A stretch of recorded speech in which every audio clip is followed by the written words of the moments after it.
안녕하세요. 오늘도 사연 살롱을 찾아주셔서 감사합니다. 성북구에 살고 있는 40대 여성입니다. 흔히들 그러잖아요. 결국에 남는 건 가족밖에 없다고. 저는요, 이런 말을 들으면 속에서 천불이 나요. 저희 부부는 가난하다는 이유로 시댁 식구들한테 사람 취급도 못 받고 살았거든요. 심지어 누구보다 아꼈던 시누이 결혼식에도 우리 부부는 초대받지 못했어요. 가난한 큰오빠 내외를 시댁 식구들한테 내보이는 게 창피하다는 이유였죠. 그 말을 들었을 땐 정말 가슴이 찢어지는 것 같았어요. 나도 나지만 피부찐 여동생한테 그런 소리를 듣는 남편이 너무 가엾고 불쌍해서였죠. 그때 알았어요. 힘들 때 누구보다 잔인한 게 바로 가족이라는 걸요. 그래도 따지고 보면 그때 시누이와 시댁 식구들이 보인 냉정한 모습 덕분에 남편과 제가 40대 중반에 건물주까지 된 게 아닌가 싶어요. 그놈의 돈 어떻게든 모아서 저 인간들이 땅을 치고 후회하게 해주겠다는 일념으로 이를 갈며 돈을 모았거든요. 그 결과 우리 부부는 소원하던 돈도 많이 벌었고 무엇보다 끈끈한 동지애까지 생겨서 결혼 20주년이 된 오늘까지도 신혼부부 같다는 소리를 듣고 살게 되었죠. 그런데 얼마 전에 생각지도 않았던 인생 복수까지 하게 됐지 뭐예요. 그래서 평소 즐겨 듣던 채널에 사연까지 보내게 되었습니다. 저는 어린 시절을 주로 해외에서 보냈어요. 아빠가 건설회사 해외 주재원이라서 가족 모두가 아빠 근무지가 바뀔 때마다 이동하며 살아야 했거든요. 저희 아빠의 주 근무지는 동남아 지역이었는데 그렇다 보니 제가 주로 학창시절을 보낸 곳도 베트남과 태국이었어요. 그래서 베트남어랑 태국어는 의사소통에 불편함이 없을 정도예요. 그 덕에 고등학교를 졸업한 뒤 해외 취업도 하게 되었고요. 당시만 해도 해외 주재원은 인기가 높아서 아빠 직장 동료들 뿐만 아니라 친인척들도 저희 가족을 꽤 부러워했어요. 돈 벌면서 해외에서 살아볼 수 있는 좋은 기회라는 게 이유였죠. 하지만 해외살이를 해본 사람들은 알 거예요. 말도 안 통하고 생활 문화도 다른 타국에서 살아간다는 게 그리 행복한 것만은 아니라는 걸요. 그런 사정을 알리 없는 사람들은 마치 우리 집을 자기들 휴가지처럼 생각하곤 했어요. 휴가철마다 찾아와 지내다 가곤 했으니까요. 그때마다 엄마랑 아빠는 손님들을 데리고 유명 관광지를 돌며 가이드 노릇을 했어요.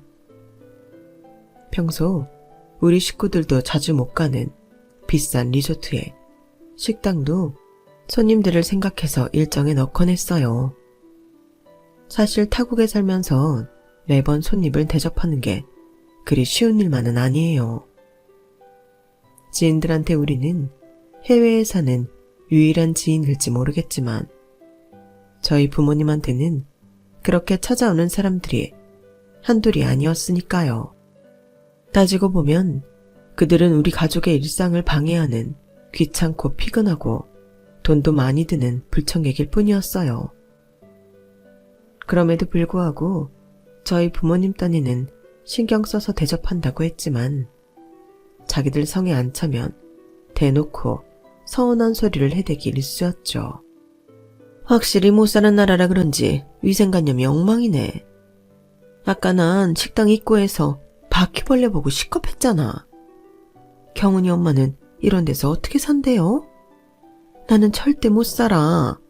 덥고 더럽고 게다가 오토바이 소음까지. 아우, 한 번은 왔다 가지만 두 번은 못 오겠어요. 4박 5일 동안 돈 한 푼 안 내고 무료 숙식에 무료 관광 투어까지 해놓고서는 이딴 소리를 하는데 정말 당장이라도 내쫓고 싶은 심정이더라고요. 하지만 이런 투정을 할 수 있었을 때가 좋았던 것 같아요. IMF 때 아빠가 다니던 회사가 부도가 나면서 우리 가족은 졸지에 한국으로 돌아오게 되었고, 한순간에 실업자가 된 아빠는 그 후로 직장을 얻지 못했어요. 거기다 한국에 돌아오자마자 사기까지 당하는 바람에 우리 식구들은 한순간에 길바닥에 나앉을 위기에 처하게 되었죠. 그동안 뻔질나게 저희 집 문턱을 넘나들던 사람들은 우리 집 살림이 어려워지자 혹시라도 자기들한테 기댈까 걱정이 됐는지 슬슬 피하거나 아예 연락을 끊더라고요. 대기업 건설맨이었던 아빠는 자존심도 버리고 막노동판에서 벽돌을 나르고 밤에는 대리운전을 했어요. TV에서는 연신 가장들이 빚을 떠안고 스스로 생을 마감하는 뉴스들이 터져나왔고, 그런 뉴스를 접할 때마다 혹시 우리 아빠도 나쁜 마음을 먹으면 어쩌나 가슴을 조여야 했어요. 한번 꼬꾸라진 가세는 쉽게 일어서지 못했어요. 우리 집만 어려웠다면 모를까 사회 전체가 어려운 시기였기 때문에 더더욱 그랬던 것 같아요. 어릴 때부터 외국에서 학교를 다녔던 저는 한국 학교에 적응하는 게 쉽지 않았어요. 영어나 성적은 꽤 좋은 편이었지만 아무래도 국어랑 문학, 수학 같은 과목은 확연히 차이가 났거든요. 어차피 집안 사정 때문에 대학 진학도 힘든 상황이라서 어떻게든 졸업장만 따자는 심정으로 학교에 다녔던 것 같아요. 가까스로 고등학교를 졸업한 뒤 제가 취직한 곳은 여행사였어요. 저를 제외하고는 다들 대학 졸업자였을 정도로 학벌이 우선시되는 회사였는데도 제가 입사를 할 수 있었던 건 언어 때문이었죠. 제가 중국어, 태국어, 베트남어는 현지인과 무리 없이 소통을 할 수 있었거든요. 그 덕에 해외 지사로 발령받을 수 있었죠. 그리고 그곳에서 지금의 제 남편을 만났어요. 남편은 현지 여행 가이드였는데 업무적으로 많이 부딪히다 보니 자연스레 가까워지게 된 케이스였죠. 남편은 대학에서 사진을 전공했는데 저희 집처럼 IMF 때 가세가 기울면서 학업을 포기하고 돈벌이에 나선 경우였어요.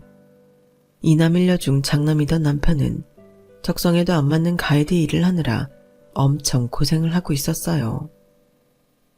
다들 한 번쯤은 동남아 패키지 여행을 해보셨겠지만 패키지 여행이라는 게 뒤통수 맞기 쉬운 상품이잖아요. 저렴한 판매가만 보고 계약했다가 현지에 도착해보면 상품에 포함된 관광지 투어는 후딱후딱 발도장만 찍는 수준이고 현지 쇼핑몰 투어만 주구장창 하게 되니까요.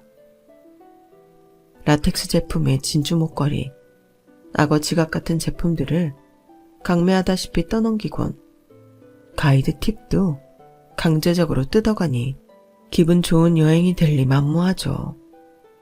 저도 처음엔 이 정도로 형편없는 상품을 팔아야 하는 일인지 모르고 시작했다가 현지 사정을 보고는 멘붕이 오곤 했어요. 그 현장에서 일하던 남편은 더 말할 나위 없었고요. 어떻게든 쇼핑몰에서 실적을 내야 돈벌이가 되는 가이드들은 악독하게 손님들을 쇼핑몰에 내돌렸는데 제 남편은 그럴 위인이 못 됐어요. 고객들의 평점은 제일 좋았지만 자기 손에 쥐는 돈은 거의 없는 빚 좋은 개살구였거든요. 남들이 보기엔 참 답답하고 융통성 없는 사람처럼 보였겠지만 오히려 그래서 더 정이 가고 마음에 들더라고요. 그래서 제가 할 수 있는 선에서 남편한테 도움을 주려고 노력했어요. 그러니 당연히 남편도 저한테 호감을 가질 수밖에 없었고요. 3년 가까이 태국에서 함께 고생한 남편과 저는 패키지 여행이 인기가 시들어가던 무렵 회사를 그만두고 한국으로 돌아왔어요. 그리고는 한국에서 재취업을 하자마자 결혼을 했죠. 시댁도 그렇고 저희 친정도 그렇고 형편이 그리 넉넉하지 못한 상황이라서 저희 손으로 월세방을 구해 신혼을 시작했어요. 혼수며 예단도 따로 준비할 거 없이 원래 쓰던 살림 그대로 가져다 쓰고 없는 건 재활용센터에서 저렴하게 사서 썼고요. 솔직히 둘이서 버니까 우리 두 사람 사는 건 걱정이 없었어요. 문제는 남편 동생들 학비를 남편이 부담해야 했다는 거예요. 경은아, 없는 살림에 내 동생 학비까지 내게 해서 미안해. 그래도 어쩌겠어. 나는 그나마 우리 집이 망하기 전에 대학에 들어갔으니 부모님 돈으로 공부를 했지만 동생들은 사정이 다르잖아. 비빌 언덕도 없이 어떻게 지들 손으로 대학을 다녀. 그렇다고 계속 학비를 대주겠다는 건 아니고 일단 둘째 복학 가는 학기랑 막내 입학금까지만이라도 대주자. 이후에는 지들이 알아서 장학금을 따든 아르바이트를 하든 해서 해결하겠지. 자기는 졸업도 못하고 그만둔 대학인데 동생들을 챙기는 걸 보니 참 내 남편답다 싶더라고요.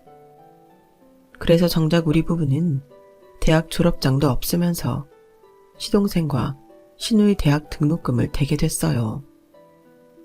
처음엔 딱 한 학기씩만 내주려고 했었는데 매번 어머님이 전화하셔서 등록금이 부족하다고 조금이라도 도와달라고 하시는 통에 결국 동생들이 대학을 졸업할 때까지 학비를 대주게 되었죠. 특히 시누이는 어쩌면 그렇게 뻔뻔하게 공부를 안 했는지 부분 장학금 한 번 받은 적이 없을 정도로 매 학기 온전히 등록금을 내고 다녔어요. 그쯤 되면 양심상 아르바이트라도 할 법한데 이게 또 막내라고 오빠들한테 아양을 떨면서 그마저도 안 하고 살았지 뭐예요. 그래도 그때는 내 남편 동생이니 내 동생이나 다름없다는 생각에 그렇게 밉거나 야속하지는 않았어요. 힘든 상황을 서로 도와 헤쳐나가야 한다는 생각이 강했거든요. 그런데 이건 어디까지나 저나 제 남편 생각이었던 것 같아요.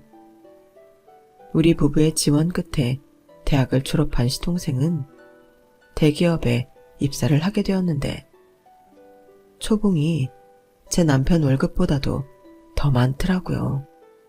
그런데 웃긴 건 그동안 그렇게 학비 원저를 받았으면서도 첫 월급 타면서 제 남편 양말 한 짝 안 사주더라는 거예요. 회사 생활 하려면 남한테 꿀리지 않게 하고 다녀야 한다면서 명품 지갑이며 구두, 심지어 향수까지 사서 뿌리면서 말이죠. 그걸 보니 배알이 꼴리더라고요.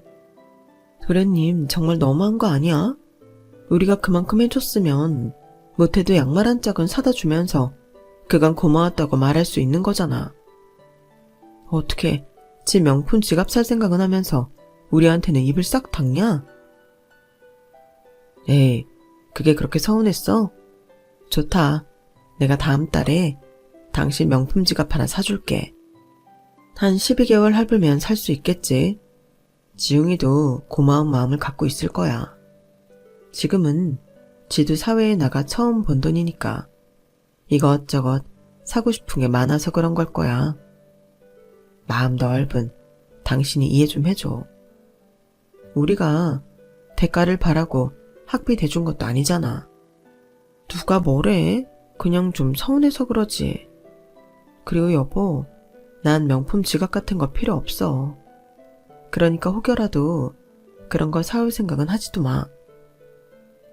맞이라는 이유로 홀어머니와 동생들 챙기기 바쁜 남편은 한 번도 그런 일로 서운해하는 적이 없었어요. 그래도 사람인데 어떻게 저럴 수 있을까 싶을 정도로요. 이런 형의 마음을 아는지 모르는지 시동생은 해를 거듭할수록 제 남편을 무시하기 시작했어요. 자기는 대기업 직원이고 형은 중소기업 영업직일 뿐이라는 생각이 머리에 꽉 박힌 사람처럼 툭하면 회사 급을 운운하며 제 남편 기를 죽이더라고요. 형이 대기업생 일을 어떻게 한다고 함부로 떠들어. 직원도 20명 남짓한 구멍 수준 회사에 다니면서 달래 대기업 월급이 센 줄 알아? 우리 회사랑 형네 회사는 엄연히 급이 다르다고. 잘 알지도 못하면서 아는 척이야. 도련님, 그래도 그렇지 어떻게 형한테 말을 그렇게 해요? 툭하면 제 남편 회사 무시하는데요. 그러면 안 되죠. 우리 이이가 도련님이 무시하는 그 구멍가게 같은 회사에서 번 돈으로 도련님 학비 내줬던 건 기억 안 나세요? 개구리 올챙이 쩍 생각 못한다고. 도련님이 그러면 안 되죠. 하도 눈꼴 시려 한마디 했던 건데 그 말을 들은 어머님이 버럭 하시더라고요. 아이고, 너 지금 시애미 앞에서 시동생 등록금 좀 대줬다고 유세 떠는 거냐? 막말로 니들이 둘째한테 해줬으면 뭘 얼마나 해줬다고 그러니? 얘는 남들 들어가기 힘들다는 명문대에 학원 한 번 안 다니고 들어가서 매 학기 장학금까지 받고 다닌 애야. 몇 번 모자란 학비 좀 대줬다고 니들이 둘째 공부를 다 가르친 것처럼 생색내고 싶은 모양인데 그러면 안 된다. 막말로 형으로서 동생한테 그 정도로 해준 게 뭐 그리 대단한 일이라고 말끝마다 등록금 타령을 하는지 모르겠다. 사람이 심보를 그따위로 쓰면 안 되는 거야. 어머님은 그동안 우리 부부가 당신을 대신해서 아들, 딸 공부시킨 노고를 너무도 하찮은 것처럼 취급하셨어요. 그런 대접을 받고 있자니 서운한 마음이 들더라고요. 이래서 화장실 들어갈 때랑 나올 때 마음 다르다고 하는구나 싶더군요. 돈 필요할 땐 목소리까지 팍 죽여가며 앓는 소리 하실 땐 언제고 이제 좀 살만해지니 눈에 힘주고 저희 희생을 폄하하시길래 거기서 말을 접었어요. 그리고는 결심했죠. 앞으로 다시는 시댁일에 힘쓰지 않겠다고요. 어머님이 이러시니 시동생이랑 시누이가 이리도 뻔뻔하게 구는구나 생각했어요. 대기업에 들어간 지 4년쯤 되자 시동생은 대리로 승진을 했고 그 무렵 결혼을 했어요. 동서는 시동생과 같은 회사 선후배로 만났다고 하더군요. 대학도 시동생 못지않게 좋은 대학을 나와서 참 똑똑하고 빈틈이 없는 사람이었어요. 이래저래 시동생 부부와 우리 부부는 여러모로 차이가 났죠. 시누이도 그런 차이를 느꼈는지 저한테 대하는 것과 동서한테 대하는 게 확연히 달랐어요. 자격지심인지는 모르겠지만 시댁에 다 같이 모이는 날이면 저 빼고 둘이만 쑥덕거리는 게 아마도 제가 대학에 못 다닌 탓에 수준 차이가 나서 그러는 게 아닌가 하는 생각까지 들더라고요. 물론 남편은 한사코 그런 게 아니라고 했지만요. 설마 그런 걸로 당신을 따돌리는 거겠어? 아무래도 재수 씨랑은 나이 차이도 별로 안 나니까 더 편해서 그러는 거겠지. 너무 신경 쓰지 마. 당신한테는 내가 있잖아. 자기는 몰라서 그래. 아가씨랑 동서가 얼마나 나를 밀어내는데 내가 주방에 들어가잖아? 그럼 방금 전까지도 깔깔거리고 떠들다가 갑자기 말을 싹 멈춘다니까. 그게 왜겠어? 내 얘기하고 있었으니 그러는 거지. 아가씨도 정말 너무하지.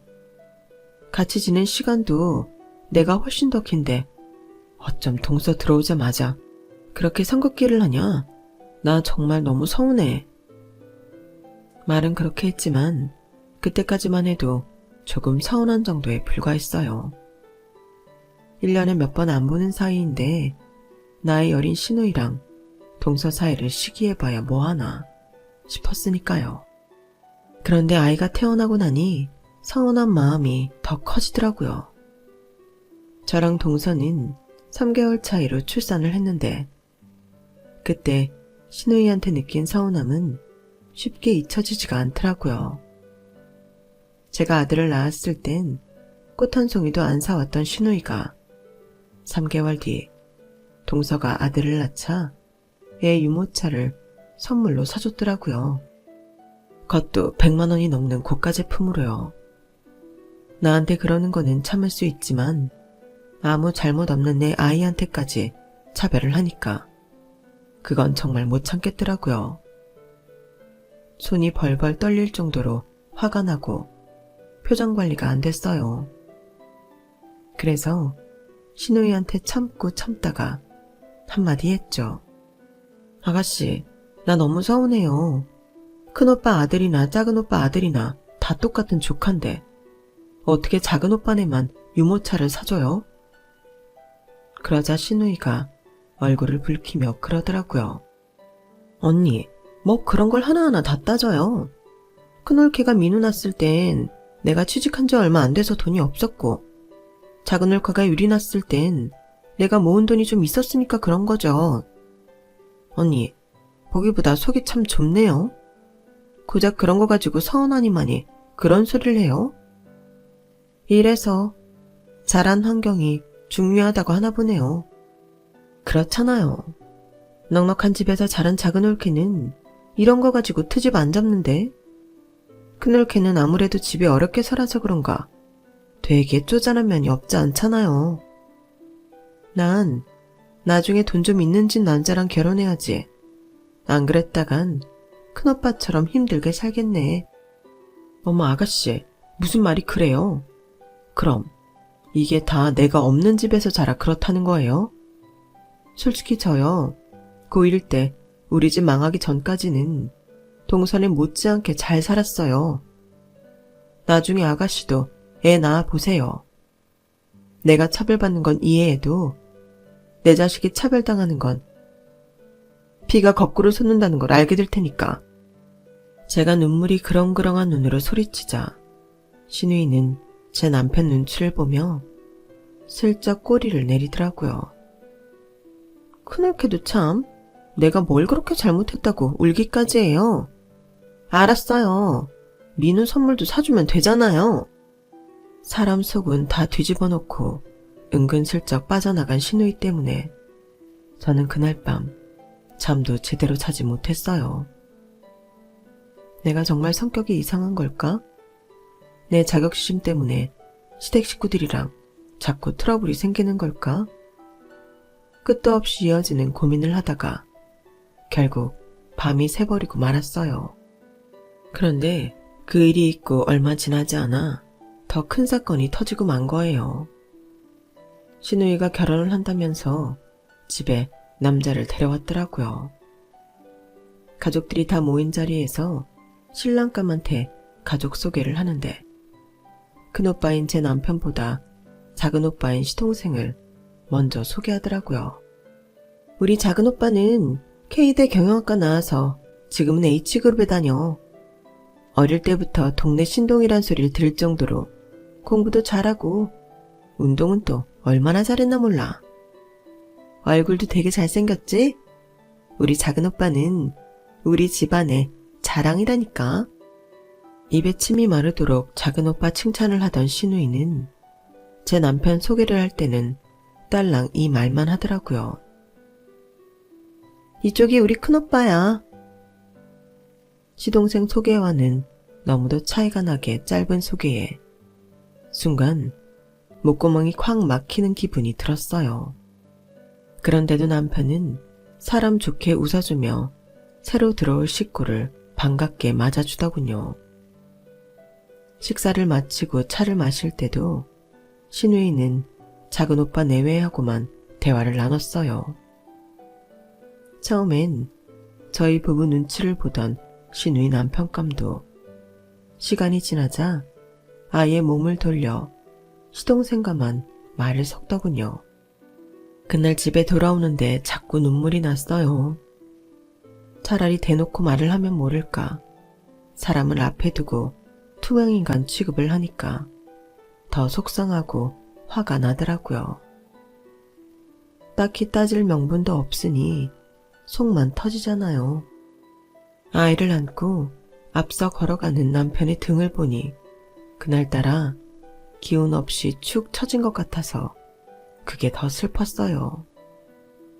나한테는 세상에서 제일 귀한 사람인데 왜 자기 가족들한테는 이런 대접을 받고 살까?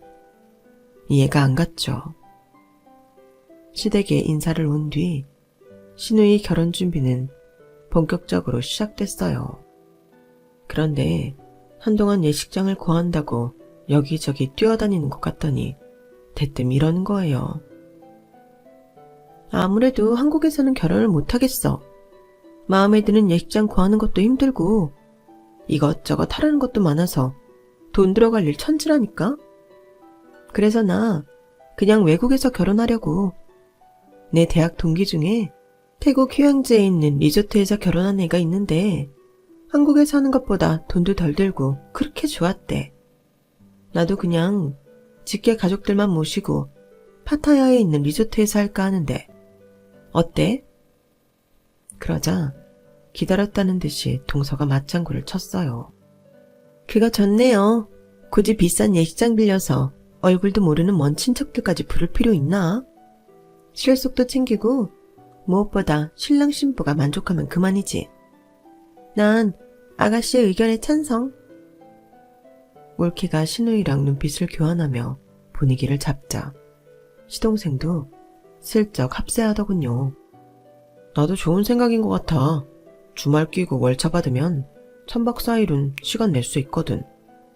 파타야면 시간도 별로 안 걸리고 비행기 시간만 잘 맞으면 돌아오는 날 바로 회사로 출근하면 되니까. 모처럼 쉬다 올 수 있어서 좋을 것 같아. 딱 봐도 사전에 신우이와 시동생 내외가 짜고 판을 벌인 것 같았어요. 이런 상황에 눈치 없이 반대했다가는 괜히 욕만 먹기 십상이라서 저도 동의해줬어요. 솔직히 한국에서 하든 외국에서 하든 상관없었어요. 제 머릿속에는 신우이 축의금을 얼마나 해야 하나 그 고민뿐이었거든요. 시동생 때 300만 원을 했으니까 이번에도 비슷하게 하면 되지 않을까 싶었지만 그게 좀 고민이 되더라고요. 아무래도 해외에서 하면 우리 식구 항공료랑 리조트 비용이 드니까요. 만약에 그 돈을 신우이가 낸다면 축의금을 더 해야 하지 않을까 싶고 반대로 그 비용을 우리 보고 부담하라고 하면 축의금에서 그 비용을 조금 뺄까 싶기도 했거든요. 사실 제 남편이 맞이라서 시동생과 신우이한테 받은 돈이 없는데도 이럴 땐 큰오빠라고 축의금 걱정을 안 할 수가 없더라고요. 매번 대접도 못 받으면서 받는 거 없이 주기만 하는 상황이 정말 짜증났어요. 남편한테 축의금 얘기를 했더니 일단 300은 축의금으로 주고 우리 가족 항공권과 리조트 비용은 따로 더 내자고 하더라고요. 꼭 그렇게까지 해야 돼? 아가씨 하는 거 봤잖아. 결혼식 문제만 해도 봐. 도련님네랑은 미리 입 맞춰놓고 자기한테는 말 한마디 없었잖아. 매번 이렇게 얄밉게 구는데 왜 우리만 도리를 다냔 말이야. 솔직한 심정으론 돈 300도 해주기 싫어. 이번이 마지막이야. 앞으로는 달라고 해도 안 줘. 돈도 없고. 당신한텐 정말 미안해. 내가 못난 장남이라서 매번 당신만 힘들게 하네. 힘없는 남편 목소리를 들으니 더는 반대를 못하겠더라고요. 그래서 남편 뜻대로 버린다 생각하고 신우이 축의금으로 300만 원을 보내줬어요. 그런데 결혼식이 일주일 앞으로 다가오도록 결혼 일정이나 항공권 스케줄에 대해 아무 말이 없지 뭐예요. 그래서 신우이한테 전화를 했어요. 아가씨, 결혼 준비하느라 바쁘죠? 다름 아니라 항공권 때문에 전화했어요. 정확한 일정을 알려줘야 그 일랑 나도 회사에 월차를 내니까요. 항공권 발권했죠? 그러자 신우이가 잠시 말이 없는 거예요. 그리고는 뭔가 숨기는 듯한 목소리로 그러더군요. 아, 그게 항공권을 아직 못 샀어요. 워낙 일이 바빠서. 어머, 아직 항공권도 안 사면 어떡해요. 시기 당장 일주일 앞인데. 그러면 나한테 일정 알려줘요. 이래봬도 내가 여행사 직원 출신인데 항공권 하나 못 구하겠어요. 옛 동료들한테 연락해서 어떻게든 구해줄게요. 그랬더니 신우이가 다급하게 소리를 치며 그러더라고요. 언니, 그러지 말아요. 실은 항공권 구했어요. 아니, 방금까지 못 구했다더니. 순간 설마 하는 생각이 번쩍 들더라고요. 아가씨, 혹시 우리 가족 것만 빼고 예약한 거예요? 그래서 나한테 거짓말한 거 맞죠? 미안해요, 언니. 근데요, 제 입장도 좀 생각해 주세요. 우리 시댁이 우리 집이랑은 달리 좀 사는 집이거든요.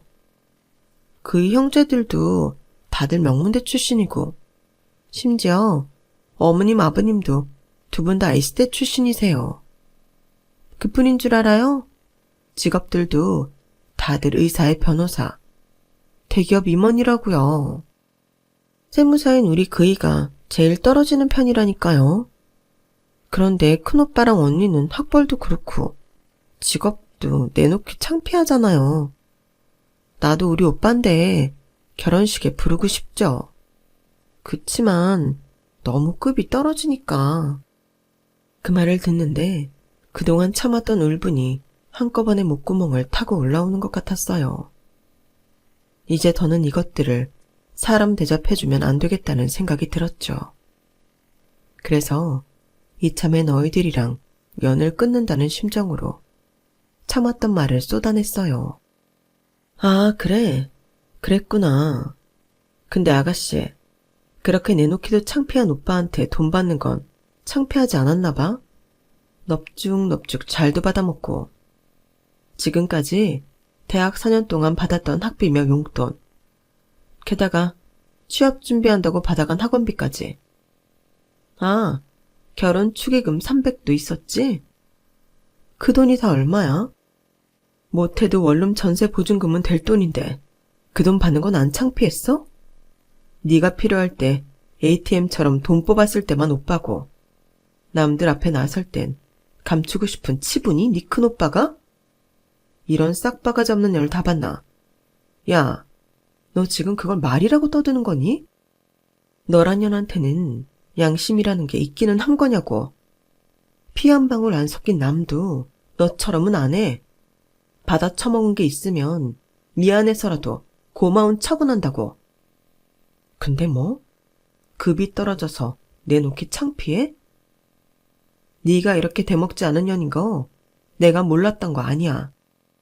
그래도 그동안 입 다물고 있었던 건 내 남편에 대한 애정과 배려 때문이었어. 그런데 더는 못 참아주겠다. 니까 것들한테 매번 퍼주기만 하고 이렇게 뒤통수 맞는 내 남편이 가여워서라도 내가 참으면 안 되겠다고. 그간 너한테 들어간 돈 이번 주까지 다 토해내.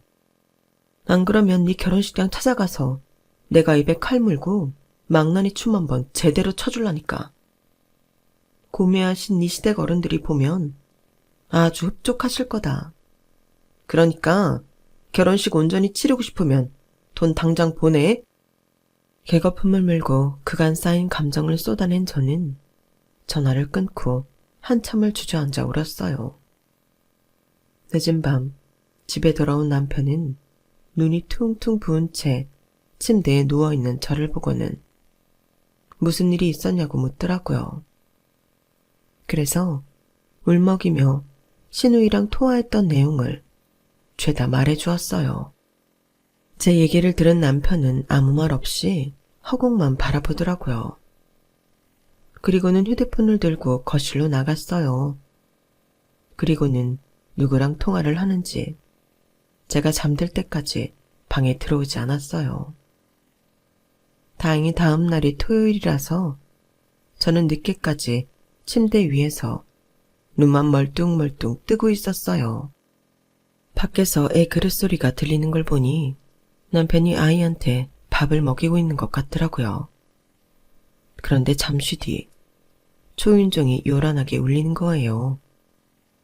그리고는 시어머니를 앞세운 시동생과 시누이가 집 안으로 들이닥쳤어요. 어머님은 잔뜩 화가 난 얼굴로 저를 보자마자 손바닥으로 머리통을 치셨어요. 어찌나 세게 때렸는지 두개골이 댕댕 울릴 정도였죠. 그걸 본 아들은 눈을 동그랗게 뜨고는 울음을 터뜨렸어요. 저는 정신없는 와중에도 일단 아들을 끌어안고 다독였어요. 그러자 남편이 아이를 번쩍 들고 방으로 데려가더니 방문을 닫자마자 버럭 소리쳤어요. 지금 뭐 하시는 겁니까? 어머니가 뭔데 내 아내를 때려요. 사과하세요, 당장. 사과하시라고요. 뭐? 사과? 내가 왜 사과를 해?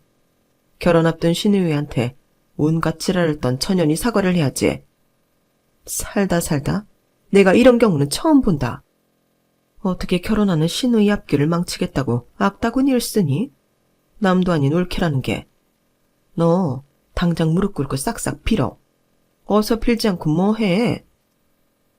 어머님은 팔까지 걷어붙이시곤 사납게 소리쳤어요. 싫어요. 내가 왜 빌어요? 어머니도 그러시는 거 아니에요. 딸 자식이 잘못을 했으면 제대로 가르칠 생각을 하셔야지. 어떻게 제 말도 들어보지도 않고 아가씨 편만 들어요? 아가씨가 뭐라고 했는지 몰라도 어머님도 전후 사정 들어보시면 지금 저한테 이런 행동하신 거 후회하게 되실 거예요. 전후 사정? 뭐 니들 결혼식에 안 부른 거 그거 가지고 이러는 거냐? 야, 니들이 오죽 못났으면 하나뿐인 여동생이 오빠 내외를 결혼식에 안 부르겠니? 그게 니들 탓이지 어떻게 내 딸 잘못이야. 아니, 그런다고 애 등록금 내준 것까지 뱉어내라고 하는 게 그게 손윗사람이 할 짓이냐? 다른 때도 아니고 이제 겨우 결혼 일주일 앞둔 신부한테 그게 할 소리냐고. 아무리 없이 자랐다고 그래도 돈 몇 푼에 그렇게 치졸하게 굴어? 얘, 네 자식이 너 하는 거 보고 배울 까 겁난다. 인생 그렇게 살지 말어. 그때였어요. 남편이 나직한 목소리로 그러더군요. 어머니는요? 어머니는 인생 그렇게 사셔도 돼요? 자식이 보고 배울까봐 겁난다고요? 그걸 아는 분이 아들, 딸을 이따위로 키우셨습니까? 저요. 아버지 돌아가신 이후로 가장 노릇하느라 청춘 다 보냈습니다. 내 가정 꾸릴 돈도 없는 주제에 동생들 등록금 대느라 이 사람한테 못할 짓 하고 살았다고요. 그런 나한테 한 번도 불평 않고 내 동생들 뒷바라지한 내 아내한테 꼭 이래야 했습니까? 자기들 필요할 땐 며느리도 가족이라고 온갖 짐 떠넘겨놓고는 사실 단 한 번도 이 사람을 가족이라고 생각한 적 없었잖아요. 아들인 나도 남보다 못하게 대하는 사람들이 하물며 피도 안 섞인 내 아내를 가족으로 생각했을까요? 안 그래요? 타인에게 희생을 강요하지 마세요. 그렇게 어머니 자식들 위하실 거면 남의 손이 아니라 어머니 손으로 직접 보살피시라고요. 오늘 이렇게 부른 것도 그 얘기를 하려고 부른 겁니다. 민수 너, 내가 어제 전화로 얘기한 거 기억하지? 우린 이제 남남이니까 그동안 네가 나한테 받아간 등록금이며 축의금 다 돌려줘. 나도 너한테 받은 게 없으니까 너도 나한테 받은 게 없어야 하는 거 아니니? 그래야 공평하지.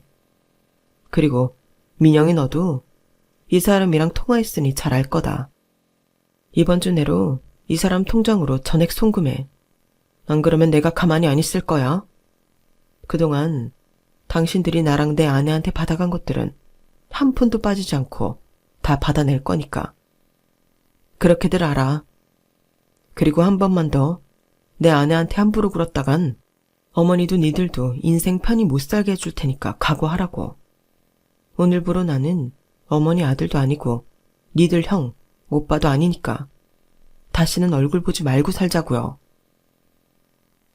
아무 감정도 묻어있지 않은 표정으로 남편이 시댁 식구들을 현관 밖으로 밀어내자 신우이가 징징거리더라고요. 큰오빠, 나한테 왜 이래? 당장 그 돈을 내가 어떻게 마련해? 다음 주면 결혼식인데. 다른 사람도 아니고 오빠가 나한테 이럴 수 있어? 항공권은 내가 당장 구해볼게. 그러니까 오빠도 내 사정 좀 봐주라. 응? 오빠. 문 밖으로 떠밀리면서도 신우이는 끝까지 제 오빠를 불러댔어요. 하지만 남편은 눈 하나 깜빡 않더라고요. 우리 남편이 이렇게 무섭고 단호한 사람인지는 그때 처음 알았어요. 그러면서 한편으로는 얼마나 가슴에 큰 상처를 입었으면 이럴까 싶어서 참 안 됐더라고요. 그 후로도 신우이는 저랑 남편 전화로 수십 통이 넘게 전화를 해댔지만 남편도 저도 받지 않았어요. 그리고 결혼식이 있기 하루 전 신우이가 제 계좌로 3,500만 원을 보냈더라고요. 우리가 결혼식을 망칠까봐 겁이 나기는 했던 모양이에요. 사실 홧김에 한 소리였지 거기까지 찾아갈 생각조차 없었는데 말이죠. 시동생도 남편 계좌로 그간 우리한테 받아간 돈을 보내주었고요. 그렇게 우리는 시댁 식구들과 완전히 연을 끊었어요. 그 후로 우리 부부는 이를 악물고 돈 버는 일에 몰두했어요. 그렇다고 남들처럼 주식이나 코인으로 돈을 불릴 능력도 자신도 없었기 때문에 그쪽은 쳐다보지도 않았어요. 대신 우리가 잘할 수 있는 일을 찾아서 시작했어요. 바로 해외 관련 사업이었죠. 동남아 등지에서 현지 학교를 다니며 유년 시절을 보낸 저와 현지에서 가이드 생활을 했던 남편이 의기투합해서 만든 업체였어요. 우리나라에도 한때 국제학교 열풍이 불었었잖아요. 그런 국제학교가 동남아 등지에도 많이 있거든요. 실제로 동남아에 있는 국제학교를 졸업하고 미국과 영국의 유명 대학에 들어가는 학생들이 꽤 많아요. 그래서 그 틈새 시장을 노렸죠. 자식을 국제학교를 통해 해외 대학으로 보내고 싶어하는 한국 부모들을 대신해 현지 조사를 해주고 상황에 맞는 학교를 골라주는 거예요. 아이들과 현지에 와서 생활할 거주지도 알아봐주고요. 각종 서류 작업과 은행 업무도 대행해주자 학부모들 사이에서 호응이 좋더라고요. 실제로 저희 아들도 태국에서 국제학교를 다닌 뒤 영국에 있는 대학에 입학했어요. 학부모 입장에서 고객을 대하니 현실적으로 도움이 되는 부분이 많았던지 회사를 설립하고 10여 년이 지난 지금 각 도시마다 지점도 여러 개 생기고 직원 수도 꽤 늘어났어요. 태국에서 살던 시절 같은 학교를 다녔던 태국 친구들이 사업 파트너가 돼주어서 가능한 일이었죠. 그렇게 열심히 일에 빠져 살다 보니 어느덧 어엿한 건물주가 되었네요. 서울 하늘 아래 우리 부부 명의로 된 집 한 칸 없던 우리가 일궈낸 성과라서 더 가슴 뿌듯하답니다. 한때 학벌도 돈도 없어서 가족들한테 무시당했던 시절의 아픔은 이제 흔적도 없이 사라지고 말았어요. 그런데 이렇게 성공한 저희 부부와 달리 시댁 식구들은 그간 평탄치 않은 생활을 해왔던 모양이에요. 그동안 연락 한 번 없이 남남으로 지내던 시누이가 어디서 소문을 들었는지 우리 집까지 찾아왔더라고요. 그런데 말이죠. 사람은 쉽게 안 변한다고 어쩜 그리 여전하던지 헛웃음이 나더라고요. 성공한 큰오빠를 보니 자기가 다 가슴 뿌듯하다나 뭐라나 마음에도 없는 소리를 짓거리더니 결국엔 돈 빌려달란 소리를 하더군요. 자기가 주식으로 돈을 좀 까먹었는데 남편이 그걸 알고는 원상복구 안 해놓으면 이혼하겠다고 했다나 뭐라나. 그간 몇 번은 시동생한테 돈을 빌려서 메꾸고 넘어갔던 모양인데 이번엔 몇 년 전 동서랑 돈 때문에 싸운 뒤로 지 전화는 받지도 않는다며 눈물까지 뚝뚝 흘리더군요. 그러면서 이게 다 못돼 처먹은 둘째 올케 때문이라고 제 앞에서 동서 욕을 하는데 진짜 토 나오는 줄 알았어요. 둘째 올케는 심보가 고약하고 돈 욕심이 많아서 언젠가 돈 때문에 큰 코 다칠 거라고 악담을 퍼붓길래 딱 한마디 해줬습니다. 니나 잘하세요. 라고요. 시누이는 그 말을 듣더니 잠시 멍한 표정을 짓다가 한숨을 푹 쉬고는 자리에서 일어나더군요. 저보고 사람이 변했다는 둥, 여길 찾아오는 게 아니었다는 둥, 꿍얼대고 서 있길래 큰오빠 오기 전에 가보라고 등 떠밀어 내쫓았어요.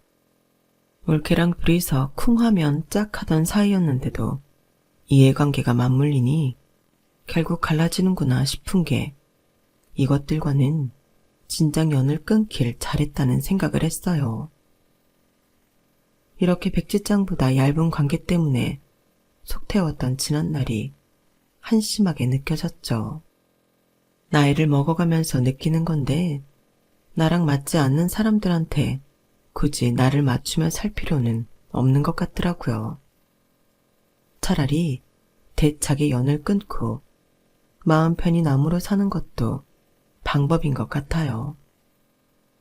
혹시라도 지금 이 순간 가족들 때문에 상처받고 가슴 아리하는 분들이 있다면 타인에게 맞추며 살지 말고 내가 행복한 길을 찾으시라고 권해드리고 싶어요. 한 번뿐인 인생, 집중과 선택을 통해 행복을 찾으시길 바랍니다. 지금까지 제 사연을 들어주셔서 감사합니다.